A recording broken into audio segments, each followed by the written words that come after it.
ಮಾಡಿದೆ ಅಂತ ಅವ್ರ ಬಾಯಿಂದ ಸುಳ್ಳು ಹೇಳಿಸ್ತವನು ನಾನು.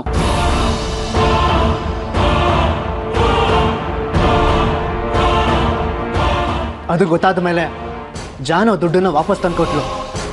ಇನ್ನೊಂದ್ಸಾರಿ ಈ ಮನೆ ಹಣ ನನ್ನ ತವ್ರಿಗೆ ಹೋಗಬಾರ್ದು ಅಂತ ತಾಕೀತು ಮಾಡಿದ್ಲು. ಅದು ಗೊತ್ತಿತ್ತಾ ನಿಮಗೆ?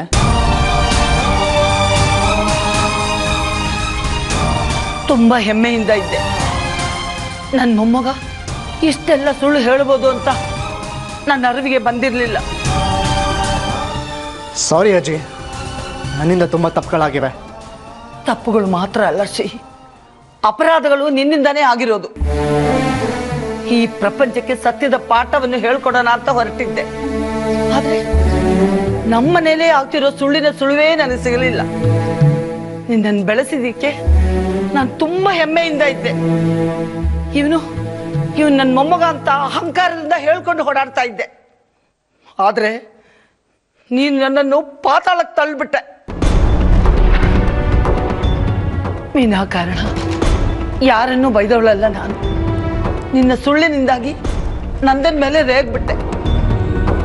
ನಿನ್ನ ತಪ್ಪುಗಳನ್ನ ಮುಚ್ಚಿಟ್ಕೊಳ್ಳೋಕ್ಕೆ ತಾಯಿ ಸ್ಥಾನದಲ್ಲಿದ್ದ ವಸುದಾನ ಸುಳ್ಳಿ ಅಂತ ಸಾಬೀತು ಮಾಡಕ್ಕೂ ಹಿಂಜರಿಲಿಲ್ಲ ನೀನು.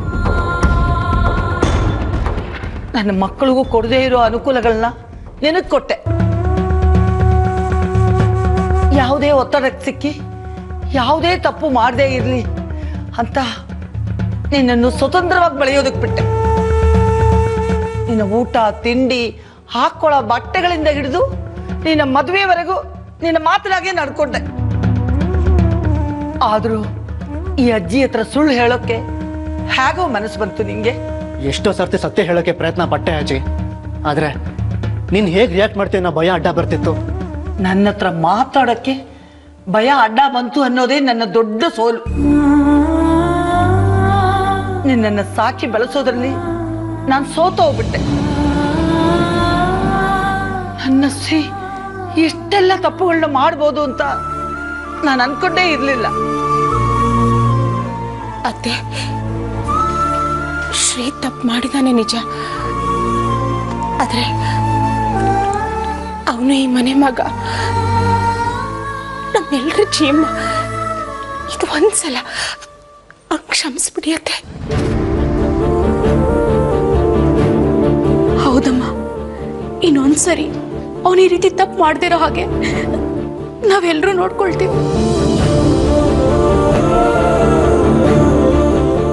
ಇವನನ್ನು ಕ್ಷಮಿಸಿದ್ರೆ ಜಾನ್ವಿ ವಿಷಯದಲ್ಲಿ ಅನ್ಯಾಯದ ತೀರ್ಪು ಕೊಟ್ಟಾಗುತ್ತೆ. ಅದು ನನಗೂ ಬೇಕಾಗಿಲ್ಲ. ನ್ಯಾಯದ ಮುಂದೆ ಎಲ್ಲರೂ ಒಂದೇ. ನಿಮ್ಮ ತೀರ್ಪಿನ ಪ್ರಕಾರ ಜಾನ್ವಿ ಕೊಟ್ಟ ಶಿಕ್ಷೆ ನಾನು ಅನುಭವಿಸ್ತೀನಿ. ನಾನು ಮನೆ ಬಿಟ್ಟು ಹೋಗ್ತೀನಿ.